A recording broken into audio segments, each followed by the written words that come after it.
Global Business America, welcome back. Volkswagen has made automotive history, but for all the wrong reasons. The German carmaker is paying a little over $15 billion to settle customer lawsuits and government claims that it cheated on emissions tests. Reports say it's the biggest car-related class action payout in U.S. history. Volkswagen is also breaking the country's record for the largest ever car buyback. But the company could be facing more trouble in the future. Thanks to this partial settlement, because it is not a full settlement of all claims against Volkswagen, but thanks to this partial settlement, car owners will be able to sell their cars back to Volkswagen at the price they were worth before the emissions scandal broke last fall. Volkswagen may now be facing criminal charges and oversight by an independent group. The carmaker will also give $2 billion to projects promoting electric vehicle infrastructure in the U.S. All right, let's get more on Volkswagen's settlement offer and the automaker's future with the car coach, Lauren Fix. Lauren, good to have you back on the show. Thank you for having me. So, Lauren, Volkswagen will be spending around $15 billion in the U.S. to settle Dieselgate, the scandal with its emission cheating software. But this is not the end of the issue, is it?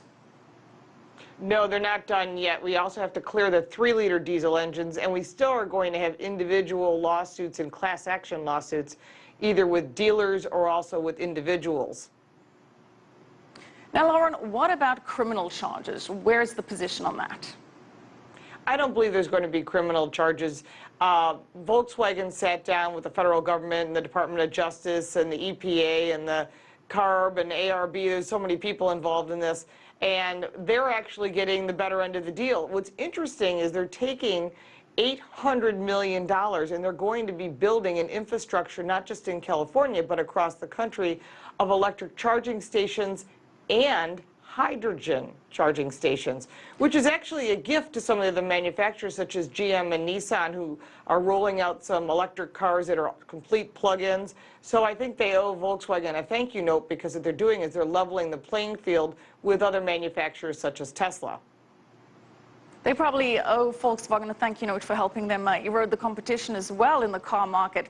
Lauren, let's get back to the charges here, because the fraud was conducted, according to Volkswagen, by rogue employees. The CEO, Winterkorn, resigned, as well as other top execs. But what about the engineers that rigged the vehicles with software to run cleaner when the emissions were being evaluated? What is their fate? Well, a lot of them have already been let go, and of course the German government is still, this is not even including what's happening in other countries. This is just a settlement today, and this is not even a concrete settlement. Right now it's open for public conversation. This complete situation is totally different from what's going to happen in Germany and also in other countries. So that's going to be very interesting, and my guess is that, of course, they've been fired, probably pretty much a good chunk of that department, but you're probably going to see, I doubt you're going to see people going to prison over this, because the fact is that people didn't die, although there is pollution involved. We had the same problem with the ignition switch, and the guy who was involved in the ignition switch with General Motors didn't go to prison either. So there's no precedent for it when it comes from a legal standpoint. Well, Lauren, you mentioned General Motors, and you mentioned incidences related to fatalities, and this is a huge fine, especially when you look at the history in the sector. General Motors paying $1.5 billion to settle the faulty ignition switch issue, which was tied to over 120 deaths. Toyota paid $1.2 billion to settle claims related to unintended acceleration of its cars. That was linked to around 90 deaths. So why is VW being hit with such a huge settlement? Comparatively, it's more than 10 times what the other automakers had to pay. Oh, this is absolutely unprecedented. I think they're taking a huge advantage of the situation. This is the EPA and the Department of Justice. Everybody's jumped on board on this.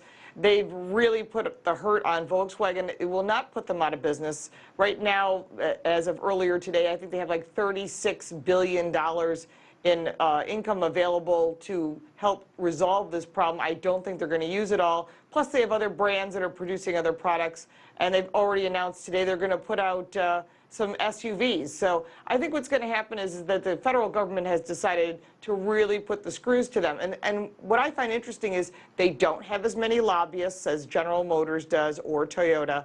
and they've always just come into this country to sell product, and the product is always sold well. And they do make good product. Unfortunately, this particular engine made a lot of us raise our eyebrows, and how can you produce a 2-liter diesel engine that doesn't have a blue, which is an additive that's put in the exhaust in order to create a lower emissions exhaust.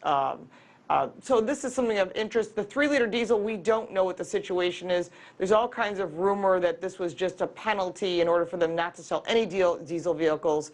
So we will see how that unfolds. But what's interesting is how they're taking this money and they're forcing them to do advertising to promote zero-emission vehicles, buy into car sharing situations, and bring in electric vehicles into this country, which sales are dramatically down, which makes no sense because people are buying SUVs because of the cost of gasoline being so light. Well, Lauren, let's talk about sales. What does this scandal mean for VW in terms of credibility in the car market? Has this impacted sales? How much brand damage has happened here? I think there's more brand damage than sales damage. They are still selling vehicles. They do sell gasoline-powered and plug-in vehicles. And they have been selling okay. Yes, they probably took a hurt. The biggest one was in the month of May. We're completing June right now. We'll look at their sales again. But overall for this year, you would think they would be much more injured as far as total sales. And what's interesting is we're constantly talking about this diesel, and this is what's going on, and they cheated. And you would think other manufacturers would be running in the other direction, where Jaguar is bringing in their brand new XE and their F-Pace SUV in a diesel. And you're starting to see that Mercedes is still bringing them in, and BMW is still bringing them in, and they're selling them as quick as they're hitting the lot. So the other German manufacturers that offer diesel products have picked up those sales, which I find to be very interesting. But by the end of June, which is just a couple days away, we'll see how much of an impact. But I think on an annual basis, they will hurt. How long will it take for them to recover? It's going to be years, but I think they will be able to recover. And if they're smart, they'll label every single charging station with the word Volkswagen. All right, let's see how that pans out. Thanks so much, the car coach, Lauren Fix. We'll stay